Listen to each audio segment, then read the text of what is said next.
Hey guys, my name is Gus. Welcome to my channel. Recently, my wife and I took delivery of a brand new Tesla Model Y, and I decided to try and make some videos just to kind of document our experiences with the car and what it's like to live with every day. The Model Y is still very new. You don't see too many of them on the road, and people are just now starting to upload their experiences, so I hope you enjoy. This is our first Tesla and our first electric vehicle of any kind, so I'm excited to find out what the ownership experience is going to be like. The reason I'm wearing a mask inside my house is because I work in healthcare, and I just wanted to show support for wearing a mask whenever and wherever you can to keep yourself and other people safe. Also, in the process of making and putting together the video, I realized that I have no experience with video making or editing, so I apologize for any shakiness, abrupt transitions, inconsistent audio, and all of that. I'm obviously not a content creator. It's just, kind of amateur hour. This is the first video I've ever made and uploaded to YouTube. But I hope you enjoy anyway. So our Model Y is the long-range all-wheel drive version. The color is white. Tesla calls it white pearl metallic. It is the base color. Unfortunately, all other color options do cost $1,000 extra, but I think it looks good in white. The wheels are the default 19-inch Gemini wheels. The badging is minimal, but because it's all-wheel drive, you do get a dual motor badge at the back. You can definitely see the sloping roofline at the rear. It's more like a really tall hatchback rather than a traditional SUV. You do get a full-length panoramic glass roof that comes standard on all Model Ys. There is no traditional key fob. Your Tesla app is your key and gives you tons of control and real-time information on the car. To get in and drive, all you need is the phone in your pocket. When you walk away about 15 feet, the car automatically locks itself. The door handles sit flush with the car when closed for better aerodynamics, but they are kind of strange to use, as you can see here. It's kind of tricky to do one-handed, but you get used to it. You also get 2 key cards, which you can give to family or when you take the car in for service. They are the same size as credit cards.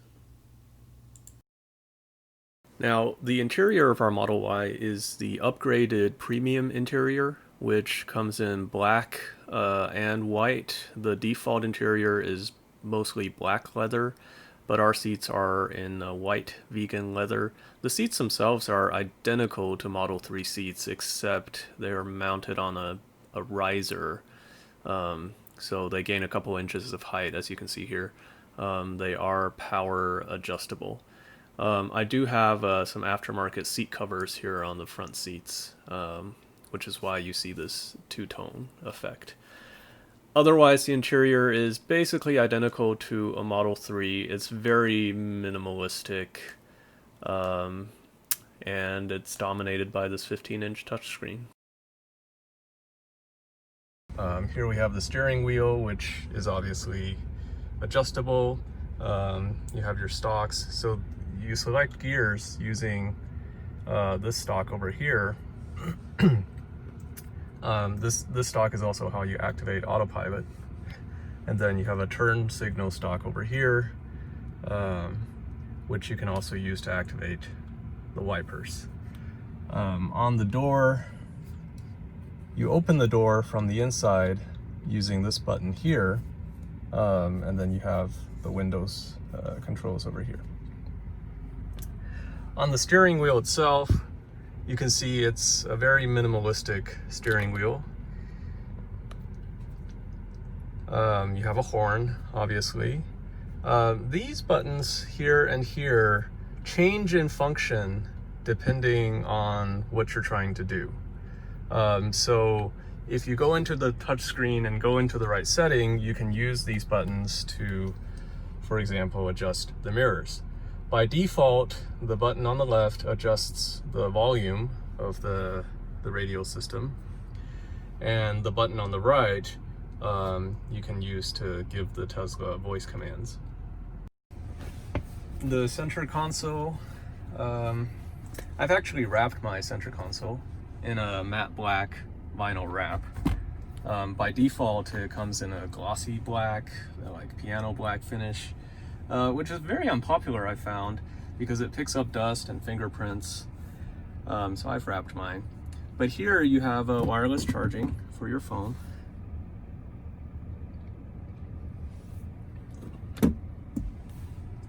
And here you have a storage compartment, which is pretty deep. If you open up this compartment, open this up here, you'll see there's a USB port, which I've plugged in a SSD for recording dash cam and Sentry footage.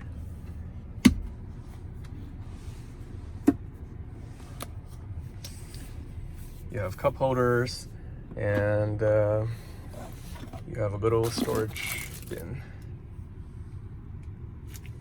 which is, again, not bad. I waited until evening and put the car back indoors to show you the touch screen because there was way too much glare. This is by far the most impressive feature of the Model Y interior. It's 15 inches, horizontally mounted. It's identical to the one in the Model 3. It shows you all the information about the car, and also is how you can adjust all of the settings, including how the car behaves when you drive it, such as steering, acceleration, and the regenerative braking settings. It also has a screen cleaning mode where you can easily see any smudges or fingerprints and clean the screen without accidentally messing up any settings. It's also where you'll find your main navigation map, as well as your backup camera, your side cameras, and your games. Tesla includes some arcade games for you to play on your Model Y, and it also includes things like Netflix and Hulu and YouTube that you can watch right in your car. The Model Y also saves driver profiles, which not only include seat, steering wheel, and mirror positions, but also driving preferences such as regenerative braking aggressiveness. The touchscreen also has a night mode, which it'll automatically go into here in a couple of seconds. So at night it turns dark so that it doesn't, overwhelm you with how bright it is. And you'll see in a couple of seconds here it'll turn into night mode because the time is at sunset at 8 p.m. So right about here. So yeah, this touchscreen is very responsive, very cool, and I'm still, playing around with it and trying to get used to where all the features are and where all the buttons are. Alright, now here we're going to take a look at the back seats of the Tesla.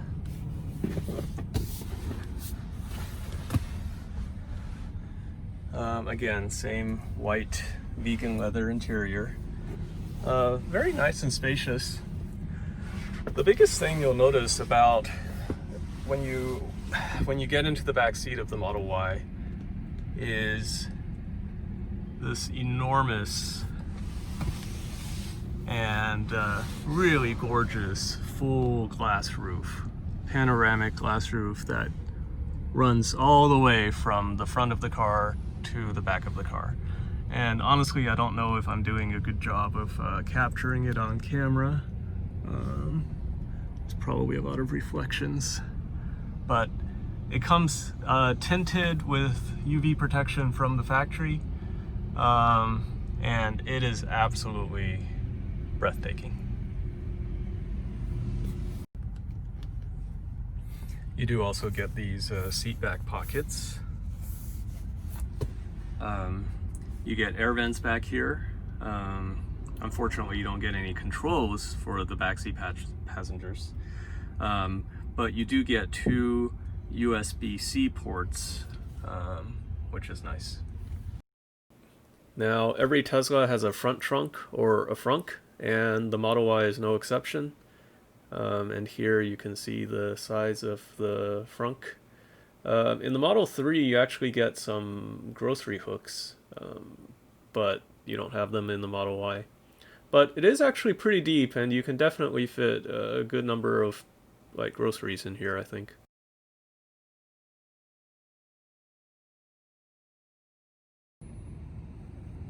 So I'm going to walk around the back and show you the power liftgate and the cargo area. So the Model Y does have a power liftgate. There's multiple ways to open it, including a button near the rear view camera. As you can see, it's pretty sizable. Tesla says that you get 68 cubic feet of storage room. The rear seats do fold down here. They fold flat. That one didn't because it hit our garbage can, but they do fold flat. Underneath the cargo floor, you have actually another compartment, which is pretty deep, and you can put a fair number of things in there as well. And then to each side of the cargo floor, you have these deep little pocket recesses. But overall, very, very spacious. You can close the gate by pushing that button. You can also close the liftgate via the app. Now, even though the rear seats do fold down automatically, they do not fold back up automatically, so you do have to go in and manually fold them back up.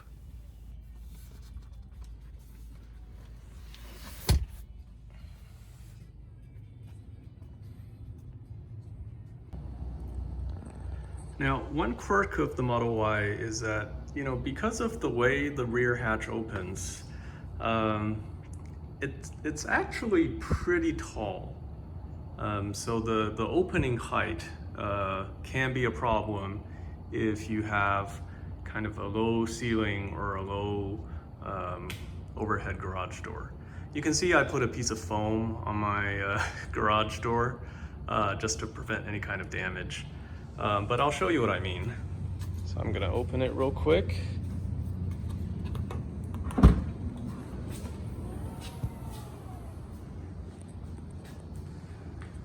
So as you can see, this is actually not fully open. It's only partially open, but the top gets real close to hitting the top of the door. What's nice about the Tesla is that the Model Y is that you can set the height that you want the rear hatch to open to by adjusting the height manually once you've opened it. And then once you've got it set to the correct height, you can press and hold that button for about 5 seconds or so. You will hear a chime, and in the future, every time you open the power liftgate, it'll open to the exact height that you set. Now, I have heard of some instances where the vehicle, for whatever reason, maybe after a hard reset or after a factory service, forgets the height that you set it at. So to be safe, I put a piece of foam on my garage door. Because without setting it to this height, I can tell you that the hatch definitely opens much higher than this, and it will hit the top of my garage door. Now, the last thing I want to talk about is charging the Tesla. Every Tesla comes with a universal mobile connector that you can see here. This is good for 120 or 240 volts. By default, it comes with a 120 volt outlet plug. So you can actually just charge it from any, household outlet. So you plug it in and you basically plug in the other end into the car. Charging with 240 volts is much faster, and that's something that I might talk about in a future video. So you go to the back of the car, you press a button, and the charging port opens. You plug it in, and after a few seconds the light turns blinking green, and that means you're charging.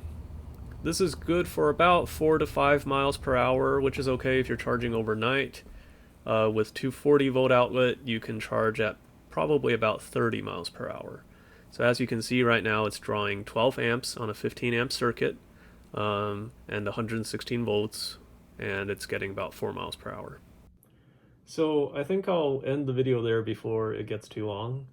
I hope you enjoyed it. If you did, please like and subscribe. I guess that's what you do on YouTube. Feel free to ask any questions or leave any comments, and I'll try to respond. I do have some other videos planned, and I'll also be talking about how we paid for the car, because personal finance is also an interest of mine. Anyway, thanks for watching.